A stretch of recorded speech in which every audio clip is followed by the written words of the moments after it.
युग जा कहाँ सकता है इस हालत में? सर हम घर से जैसे ही घर पे अंदर आए हमने देखा घर के अंदर कोई भी नहीं था सर। पूरा घर छान मारा लेकिन उसका कुछ पता ही नहीं चल रहा है।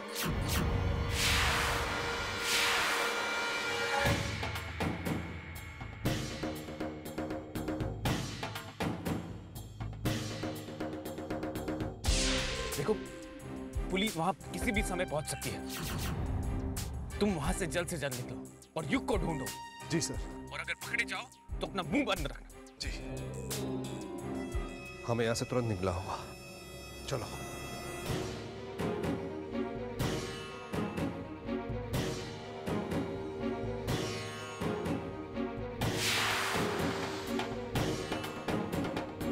पूरे घर की तलाशी लो। युग यहीं कहीं होगा और वो दोनों भी।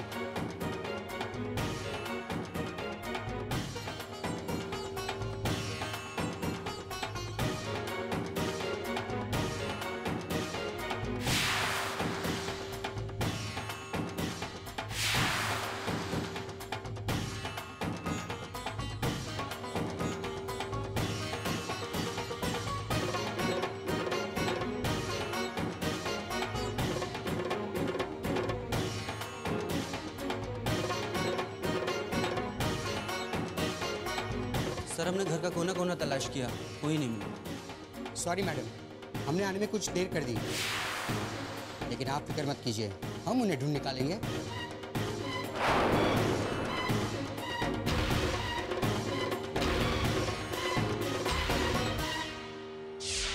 सलोनी प्लीज रिलैक्स। आज नहीं तो कल हम युग तक पहुंच ही जाएंगे। और वैसे भी पुलिस अपना काम कर रही है ना, लगी हुई है उसके पीछे। मुझे लगा था आज हम युग को ढूंढ ही लेंगे। कितने पास आ गए थे हम युग के। जरा सी देर हो गई हमें और उन लोगों को भागने का वक्त मिल गया। पता नहीं अब वो लोग युग को कहाँ ले गए होंगे। मैंने कहा ना, पुलिस लगातार उन लोगों के पीछे लगी हुई है। मिल जाएगा युग। तो तुम फिक्र मत करो सलोनी, युग जल्दी मिल जाएगा। मेरी समझ में नहीं आ रहा है युग के साथ ऐसा क्यों हो रहा है। पहले वो एक्सीडेंट, फिर कोमा की हालत में उसे इस तरह गायब करना। पता नहीं कौन कर रहा है ऐसा। युग की किसी के साथ क्या दुश्मनी हो सकती है। उसे तो कभी किसी का बुरा नहीं चाहा। बहुत सीधा साधा लड़का है वो, बहुत अच्छे दिल का। पता नहीं कहाँ होगा वो किस हाल में।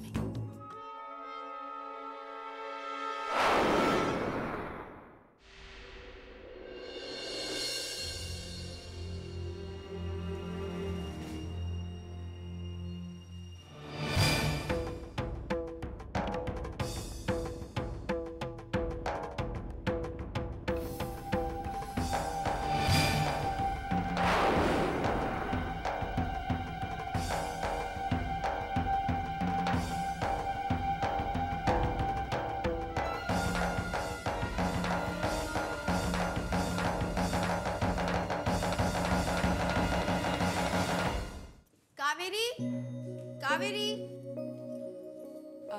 आपने बुलाया बुआ सर? हाँ कावेरी, चलो मंदिर चलते हैं। मंदिर? क्यों, कोई खास बात है? नहीं, कोई खास बात तो नहीं है, लेकिन इन दिनों में मंदिर जाना अच्छी बात है। आने वाले बच्चे पर अच्छा असर होता है। सुबह का समय तो घर के कामकाज में ही कट जाता है, शाम को तो मंदिर जा ही सकते हैं। बुआ साहब आप चली जाइए, मुझे घर में बहुत काम है। तो मंदिर से वापस आकर अपना काम कर लेना। पता है, कहते हैं कि बच्चा माँ के पेट में रहकर भी अच्छे संस्कार और गुण सीख सकता है। इन दिनों में जितनी अच्छी बातें सोचोगी ना, आने वाला बच्चा उतना ही संस्कारी। मैं जानती हूँ बुआ साहब, मेरे बच्चे के लिए क्या अच्छा है क्या बुरा है ये आपको बताने की जरूरत नहीं। आप अपने बच्चे का ध्यान रखिए, वो काफी है। और वैसे भी आपकी तरह मैं अकेली नहीं हूँ। मेरे बच्चे की चिंता करने के लिए मेरे पति हैं।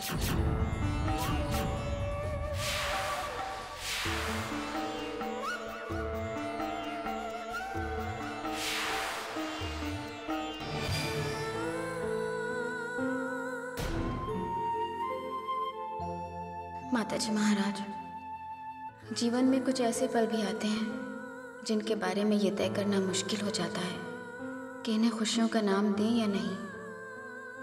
मेरे लिए मेरी आने वाली संतान खुशियों की ही पहचान है, लेकिन साथ ही ये डर भी सता रहा है मुझे कि क्या मैं अकेले इस बच्चे को ढंग से पाल सकूंगी। मुझे शक्ति दे माँ, जीवन के किसी भी मोड़ पर मैं कमजोर न पड़ूं और अपने बच्चे को उसके पिता की कमी के बावजूद एक भरपूर बचपन दे पाऊं।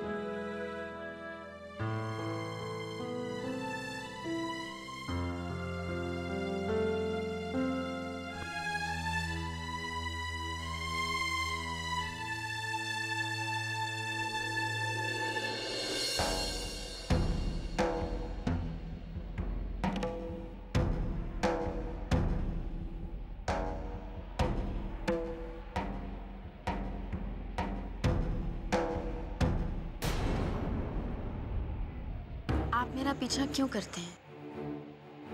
आप सोचते हैं कि मुझे पता नहीं चलता? चाहे आप मुझसे बात ना करें, मेरे सामने ना आए, लेकिन आपके आसपास होने का एहसास तो हो ही जाता है मुझे, और मेरी परेशानी ज़्यादा बढ़ जाती है। तो फिर ठीक है, आज के बाद मैं तुम्हारा पीछा नहीं करूंगा और तुम्हें देखे बिना जिंदगी जीने की कोशिश करूंगा।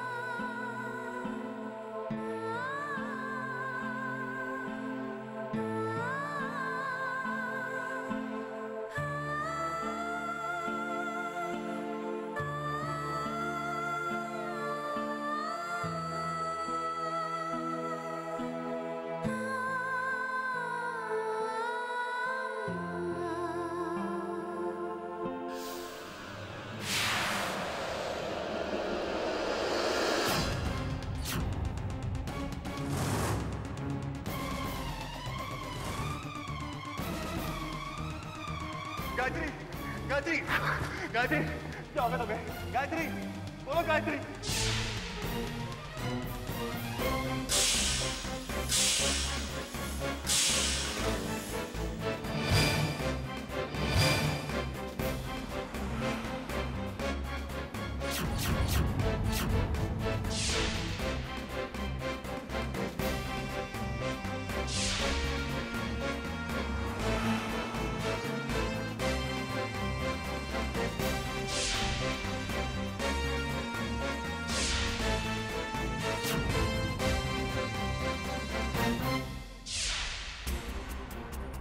डॉक्टर साहब, देखिए ये मंदिर से सीढ़ियों में गिर गई थी।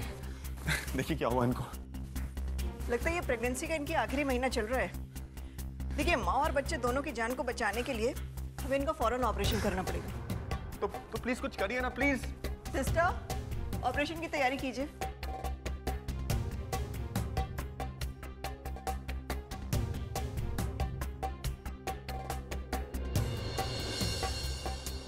कैसी हैं भाई साहब? आप वही रहिए, बस हम निकल ही रहे हैं। आप भाई साहब का ख्याल रखिए, बस बस निकल रहे हैं। क्या हुआ बेटा? गायत्री कैसी है? कहाँ है वो?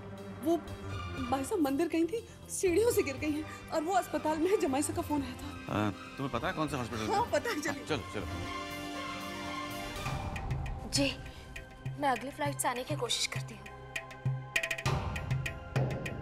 ऐसा क्या हुआ जो तुम्हें अभी जाना है? बुआ साहब की हालत ठीक नहीं है, हॉस्पिटल में है वो। मेरा जाना बहुत जरूरी है। नहीं ये बात है तो मैं भी चलता हूँ सलोनी तुम्हारे साथ।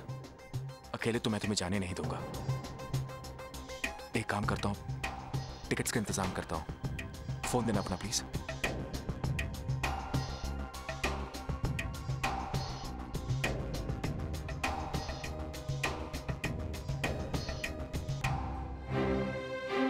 देखिए, हम अपनी तरफ से पूरी कोशिश करेंगे। इस एक्सीडेंट के कारण ही हमें ये ऑपरेशन करना पड़ रहा है। हाँ, लेकिन बुआ साहब को तो कुछ नहीं होगा। हम पूरी कोशिश करेंगे। सब कुछ रेडी डॉक्टर, चलिए।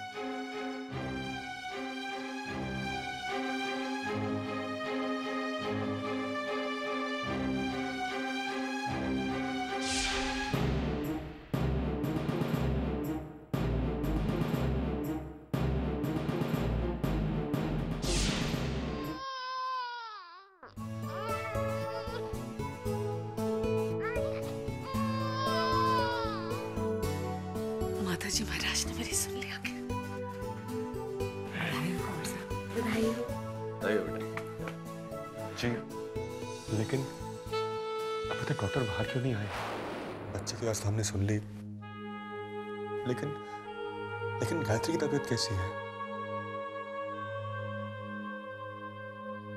जब तक वो पता नहीं लगता तब तक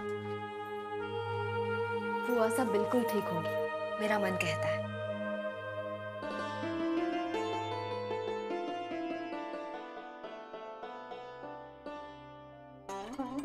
बहुत बहुत मुबारक हो, बेटी हुई है आपको।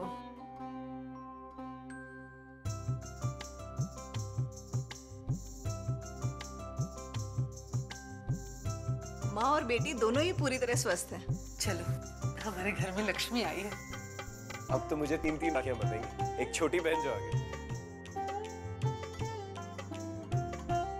डॉक्टर, क्या हम गायत्री से मिल सकते हैं? क्यों नहीं, लेकिन उसके पहले हम उन्हें वार्ड में शिफ्ट कर दें, उसके बाद। ठीक है? Thank you doctor. बच्चे को सबसे पहले देखने का हक पापा का होता है। आइए।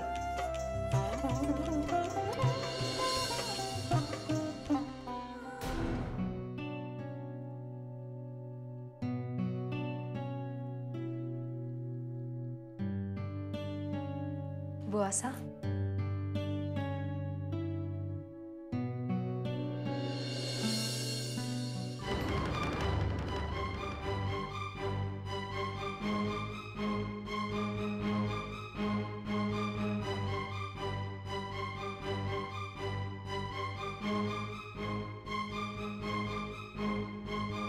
बुआ सा, क्या धनंजय जी को पिता होने के नाते अपने बेटे को देखने का भी अधिकार नहीं?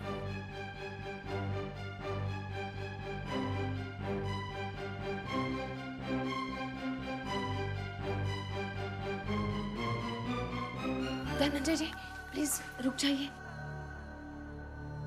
गायत्री मेरी सूरत भी देखना नहीं चाहती। इस वक्त मेरे यहाँ से चले जाना ही अच्छा होगा। धनंजय जी, मैं बुआ साहब से बात करूंगा। धनंजय जी सुनिए, रुक जाइए। कुंवर साहब, इस वक्त किसी की नहीं सुनेंगे वो, क्योंकि बुआ सा की मर्जी का मान रखना चाहते हैं वो। दुखी होने की जरूरत नहीं, भगवान ने चाहा तो सब कुछ पहले जैसा हो जाएगा। बुआ सा का दिल जरूर पिघलेगा। वो खुद धनंजय जी को बुलाकर अपनी बेटी को उनके गोद में रखेंगे। नील, तुम तो मुंबई में बस के रह गए। तुमने 1-2 दिन रुकने को कहा था और अब आ रहे। अरे आप कैसे हैं? आप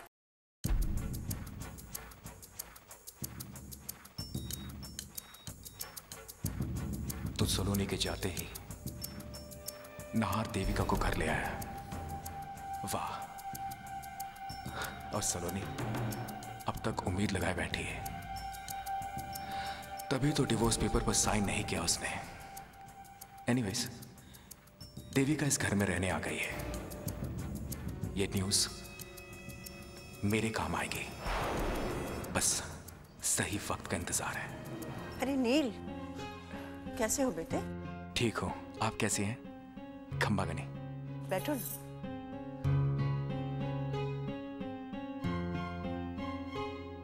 सलोनी से बात हुई हाल में? नहीं तो क्यों? तलाक के कागज भेजे हैं उसने। तलाक के कागजात? मुझे तो यकीन ही नहीं हो रहा सलोनी ऐसा कुछ कर सकती है। नील इतना बड़ा कदम उठाने से पहले वो हमसे बात जरूर करती। भाभी साहब, सब कुछ आपकी आंखों के सामने है, फिर भी आपको यकीन नहीं हो रहा? खुद मेरी समझ में नहीं आ रहा है कि सलोनी इतना बड़ा फैसला कैसे ले सकती है। लेकिन शायद यही तुम दोनों के लिए बेहतर है नाहर।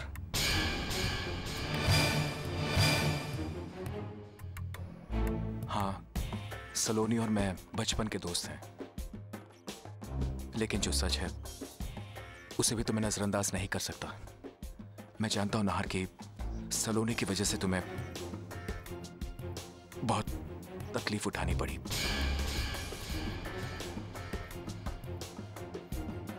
नाहर, सलोनी की वजह से मैं तुम्हें जानने लगा, और एक दोस्त होने के नाते मैं सिर्फ इतना चाहूंगा कि तुम अपने बीते हुए कल को भूलकर अपने आने वाले कल को देखो। रिश्तों के टूटने से अफसोस जरूर होता है नार, लेकिन जब कोई रिश्ता मैला हो चुका हो तो उसे जिंदगी भर धोते रहना कोई मजबूरी नहीं। ये तुम कह रहे हो नील? इसका मतलब यही है तारा जी कि नाहर और सलोनी को अपने अपने रास्तों पर चलना होगा।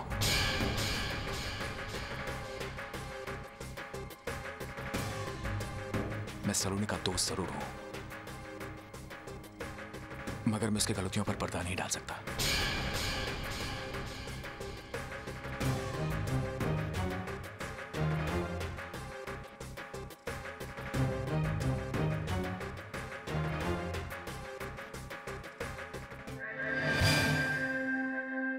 चलो चलो जल्दी जल्दी करो सब लोग, मुहूर्त के हिसाब से दहन नहीं कर रहे हैं क्या होलिका? हाँ हाँ पापा, हो जाएगा। अरे शुभ्रा, इतनी कंजूसी क्यों कर रही है? अच्छे से डालो ना, अच्छा लगना चाहिए।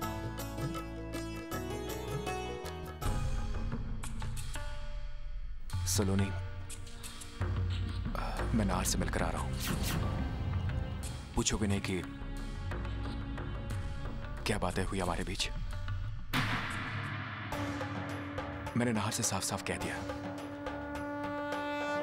कि उसने डिवोर्स पेपर्स भेजकर अच्छी बात नहीं की।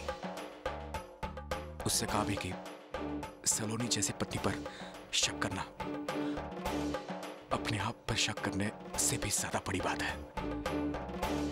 अपनी गलती को सुधार लो, अभी भी वक्त है। पर सलोनी वो नहीं माना। अफसोस नाहर को भी लगता है कि तुम्हारे और युग के बीच कुछ ऐसा है जो सही नहीं है। मैंने उससे कहा कि तुम्हें शर्म आनी चाहिए सलोनी पर इतना घटिया इल्जाम लगाते हुए।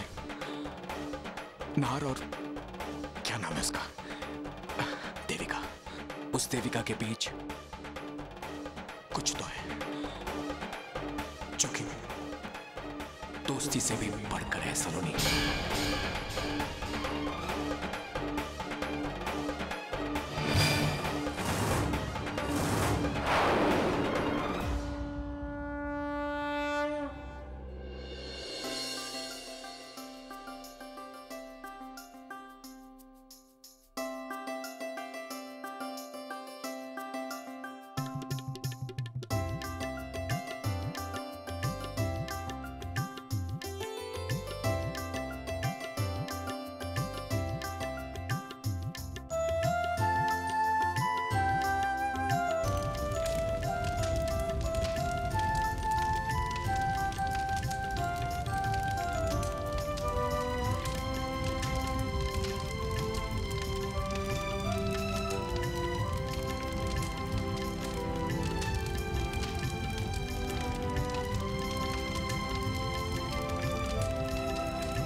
नाहर, देविका कहाँ है?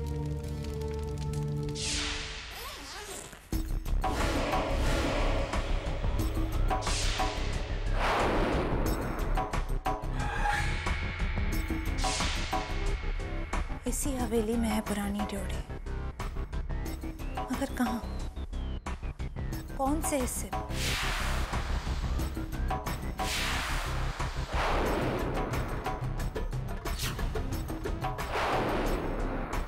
भाभी साहब, मैंने तो उसे नीचे आने के लिए कहा था, लेकिन शायद अपने रूम में ही है।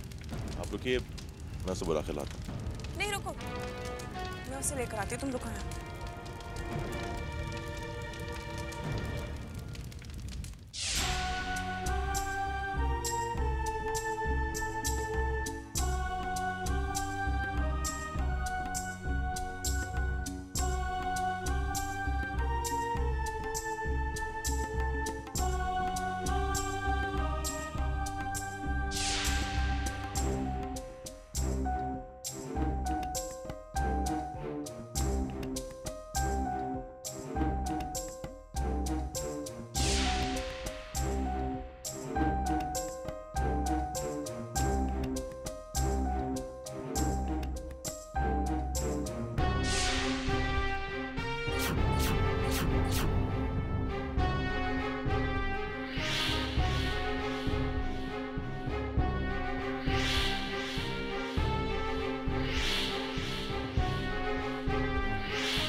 आप सब मनाइए अपना होलिका दहन। मुझे मेरी मंजिल मिल गई। नाहर, तुमने जो कुछ भी यहाँ किया, एक बार फिर वो सब दोहराया जाएगा। फर्क बस इतना होगा कि इस बार सिर्फ ये कमरा नहीं जलेगा, पूरी हवेली जलेगी।